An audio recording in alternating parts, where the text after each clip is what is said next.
Sabo is listed among 12 of some of the most important characters in One Piece at the end of Vegapunk's broadcast. Over 60 chapters before this scene, it is revealed that Sabo is now known throughout the world as the Flame Emperor, with his presence igniting rebellions across the world, and his influence being said to exceed even Monkey D. dragons. It could be that this has always been Sabo's destiny, and that his role since his introduction to the story has been to surpass Dragon, and lead the revolutionary army to victory against the Celestial Dragons during One Piece's climax. Sabo could however also end up being a very different kind of leader to Dragon, where he could potentially end up being very ruthless towards the Celestial Dragons. Aside from Sabo's new fame as the Flame Emperor, another hint that the story is setting him up for leadership comes from how differently Sabo has been handled compared to most of the other right-hand men in the story. Essentially, Sabo has already shown that he has what it takes to lead the revolutionary army through his actions in the manga. While characters like Zoro, Rayleigh, Killer King and Marco had been with their captains since the beginning, Sabo came late into the revolution. Sabo was only 10 years old when Dragon rescued him in the Goa Kingdom, and the revolutionary army had already been active for years at this point. In fact, Dragon founded the revolutionary army the exact same year Sabo was born, meaning that he'd already been fighting the world government for over a decade by the time Sabo joined. In light of these circumstances, you'd expect Sabo to simply become another soldier in Dragon's army. When we meet him in the present story, however, Sabo is actually revealed to have risen up to be the revolutionary army's number 2 man, and Dragon's most trusted subordinate.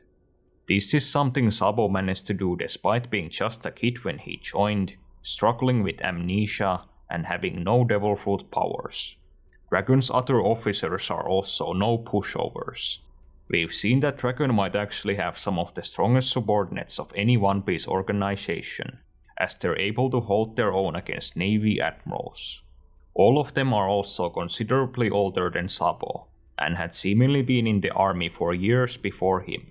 Yet, Sabo, when he was just a youth, managed to jump over all these senior officers, and become Dragon's right hand. Sabo did not only accomplish this, but the other revolutionary army commanders are seemingly just as much his followers as they are Dragon's.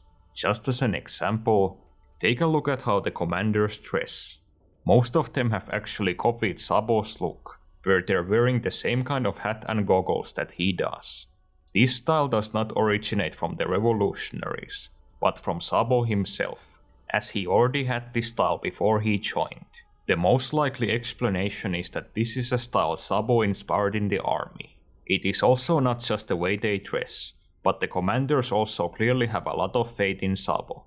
Most of them didn't believe that he had assassinated Cobra, nor that he died during the reverie. Some of them did not even believe that he died at Lulushia, despite all evidence to the contrary. Actually, I do not think there's really any moment in the story where the revolutionary commanders have anything but good things to say about Sabo. This once again sets Sabo apart from the other right-hand men, where many of them actually have friction with their comrades. The obvious example of this would be how Zoro and King are constantly at odds with Sanji and Queen respectively. This however extends to other right-hand men too, where, even though Katakuri is seemingly on good terms with most of his siblings, Perospero still thinks that he should be the one to lead the crew if Big Mom were to die. If this occurred with the revolutionary army, however, and something happened to Dragon, it seems pretty obvious that they'd all follow Sabo without any conflict. In case you are wondering, I won't talk about Dragon's possible death in this video, as I already did that in my last video. If you want more context on what in the story could happen for Sabo to end up leading the revolutionaries, you should check that video out. This video is simply a follow-up to that, focusing solely on Sabo's potential as the leader of the army. When Sabo was first reintroduced to the story during Dressrosa, a lot of readers, including myself, thought that he wasn't much of a character. We didn't yet know that much about him, and he almost came across as just another ace. This was mostly because Dressrosa focused mainly on Sabo as Luffy's protective big brother and the heir to Ace's devil fruit. After Dressrosa, however, we've gotten to know a bit more about Sabo, and it is pretty clear that he is very much his own character. I will next discuss just how exactly the manga has brought this to light, and how Sabo's actions after Dressrosa really tell us what his character is all about. Basically, Sabo is a revolutionary, true and true. The time in the story when we truly learn what kind of a man Sabo is as an adult is when he infiltrates the reverie. Before the start of his mission, Sabo is extremely eager to go to the Holy Land, and to declare war on the Celestial Dragons. In the Holy Land itself, the revolutionaries had 3 goals they needed to accomplish: rescuing Kuma, destroying the Celestial Dragon's food supply, and declaring war on the Celestial Dragons by destroying their sacred Dragon Hoof monument. During the mission, Sabo once again shows that he cares a lot for his fellow brothers in arms, where he is shocked to discover what the Celestial Dragons have done to Kuma. Sabo also had no plans of himself or any of his guys getting captured, and was committed to either succeeding or dying in the attempt. The mission was also met by a massive hindrance, where due to pure coincidence, 2 Navy admirals were present at the reverie. Despite this, however, the revolutionaries succeeded in all their objectives. Even though they had to fight the admirals while doing it, they both managed to rescue Kuma and accomplish their tasks. But Sabo was actually not satisfied with this. Having completed all his objectives, Sabo, by himself, actually planned to assassinate all of the 5 elders. This arguably shows just how ruthless of a character Sabo actually is. He doesn't just want to beat the Celestial Dragons, he literally wants to kill them, and even do it in an underhanded way if given the opportunity. This is pretty cold as far as One Piece characters go. Most of the time, the good guys are usually content with their enemies being taken from power. This even went for someone like Law, who was satisfied with Doflamingo being imprisoned, even though getting revenge on Dofi had been his life goal. While Sabo is likely fully aware of how evil the Celestial Dragons are, his lack of sympathy for them could also be personal. Due to his amnesia, Sabo's earliest memory for years was that a Celestial Dragon tried to kill him back in the Goa Kingdom. He also carried a daily reminder of this attempt on his life, where the scar Sabo has over his left eye came from this event. While Sabo may not be fully motivated by revenge, as his heart is clearly in the right place, there could still be some darkness to his character we haven't fully explored yet. When Sabo actually met the elders in Pangaea Castle, he also discovered the world government's biggest secret by seeing Imu. Sabo could have still fled at this moment, fully knowing that if they discovered that he had seen Imu, the government would make him one of the most wanted men in the world, even if he survived. Instead, Sabo in this moment actually chose to reveal himself, just to try to rescue Cobra, someone who had no prior history with him. The way Sabo also went about this was very cold-blooded, where he without hesitation just blasted the elders and Imu with a fire fist. Sabo did however fail here, where even though he escaped, Imu managed to wound and kill Cobra. Sabo's scenes at the reverie actually do a lot in revealing what kind of a man he is as an adult. He is extremely dedicated to both his comrades and the cause, and he could even be described as being merciless towards the Celestial Dragons. In addition to this, the reverie also shows just how ballsy Sabo's character is. We already knew from Dressrosa that he was someone completely fearless, even when facing a Navy admiral on his own. But we only truly get the idea of how much of a mad lad Sabo is in the Holy Land. With no prior plan or backup, Sabo simply took the opportunity to raid Pangaea Castle by himself, just for the chance of assassinating the elders. Then when he encountered Imu, he still chose to take the risk and reveal himself just to rescue King Cobra. This is not to say that Sabo is just a lunatic who charges into danger without any consideration. We've seen that he is actually very smart and resourceful. When he arrived in Lulusia, Sabo only contacted Dragon after he was on the ship away from the island, with all the recruits he'd gathered from the country. When he decides to tell the revolutionaries about Imu and what he saw in the Holy Land, Sabo also chooses to only tell Dragon and Ivankov, knowing that telling this information to others would just put unnecessary lives at risk. Arguably, this once again shows Sabo's quality as a leader. He's someone who's willing to put himself at great risk to get the job done, and by his own words, is ready to die for the mission. He is however also very conscious of putting others at risk. He takes the most dangerous jobs on himself, and tries to minimize the risk he places on other people as much as possible. On top of this, Sabo also cares a lot for the well-being of others, be they his own comrades or just innocent bystanders. Putting this all together, Sabo is actually a very heroic character. In retrospect, it's not really a wonder that his actions at the reverie made him such an inspirational figure. Fitting someone who's a hero, Sabo is also not really comfortable with his new reputation, and actually doesn't like his new title of Flame Emperor. Though this is likely also because he earned it for people thinking that he was the one who assassinated Cobra. What we've essentially learned about Sabo after Dressrosa is that he's ride or die for the revolution, and that he shows a lot of leadership qualities not seen in most right-hand men in the story. Sabo is very dedicated to his subordinates, and they in turn have a lot of loyalty and faith in him. More importantly, however, Sabo is also able to make decisions and act completely independently of Dragon. After going to the Holy Land, Sabo encountered several unexpected challenges, but he managed to deal with all of them completely by himself, including decisions that involved other people.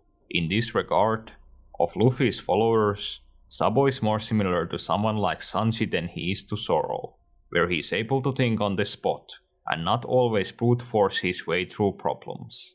This would be a key attribute to have if Sabo ever were to pick up the torch and lead the revolutionary army in Dragon's stead.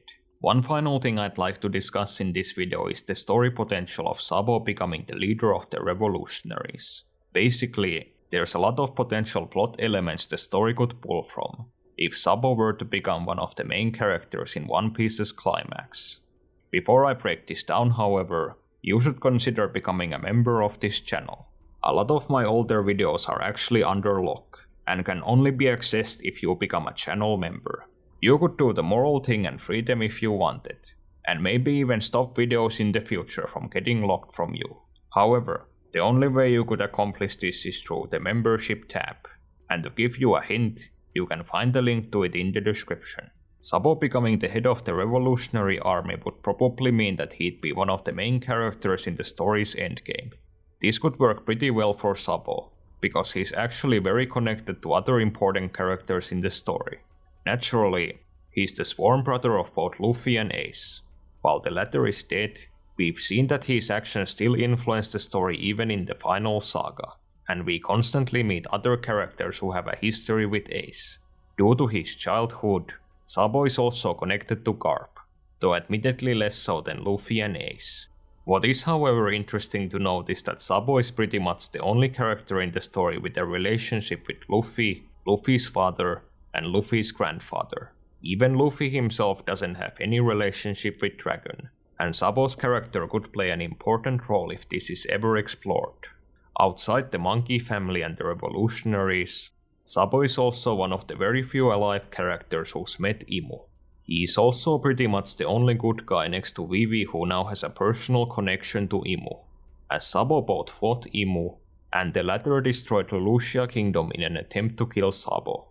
This could also be very important to the story, as due to Imu sheltering himself from the world, he has essentially no history with almost any of the main characters. One more overlooked character Sabo is connected to is Bonnie. While the two only met briefly during the reverie, I think the story could actually be setting something up here.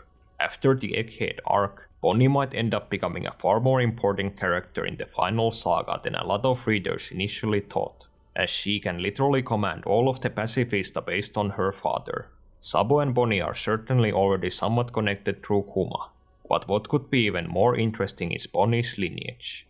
Bonnie is the biological child of both a revolutionary army commander and a celestial dragon, which is something that rather contradicts Sabo's worldview. I do not think Sabo would act negatively towards Bonnie, however, if he found this out. After all, The two are kindred spirits in this regard.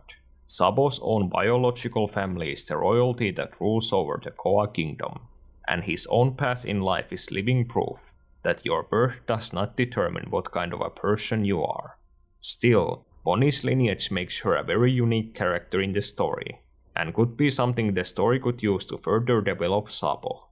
Speaking of which, Sabo's family background could also be something that might still have some relevance in the final saga. Sabo's adopted brother, Steli, is now the king of the Koa kingdom. While seemingly an inconsequential character, Steli did get a surprising amount of focus during the Reverie arc, and he might still have some role to play in the story. These are the bigger examples of Sabo's relationships with the One Piece cast, but he certainly also has more, such as him spending the 2-year time skip with Robin, him fighting the Blackbeard pirates on multiple occasions, and all the characters he met on Dressrosa. While you could think that some of these are really minor examples, One Piece can be very surprising in what parts of the prior story end up becoming relevant. After all, the recent beginning of the Elbaf arc is built on something as small as Haryudin joining the Grand Fleet, and us for one time seeing his navigator in a cover story. What I'm trying to illustrate with these examples of Sabo's history and relationships in the manga is that the story has a lot of material to work with, if Sabo one day were to become one of the most important characters in the final saga, as possibly hinted at by the last page of chapter 1121. Because of his amnesia, the man Sabo is today is fully shaped by the fact that he was brought up by Dragon and the revolutionaries, and it is clear that this more than anything is the driving force behind his character. While he is still Luffy's caring and protective older brother, Sabo is also his own man, with his own story to experience. In a situation where Dragon were to die, Sabo would still likely continue the struggle and keep fighting against the government. As broken down by this video, Sabo seemingly has the qualities to be a fit successor to Dragon, and he could end up becoming both the man who finishes the revolution and one of the most important characters in One Piece's endgame. If you still haven't watched my video on how Dragon could die in the final saga, you can click here to watch it. Thanks a lot for watching this video to the end.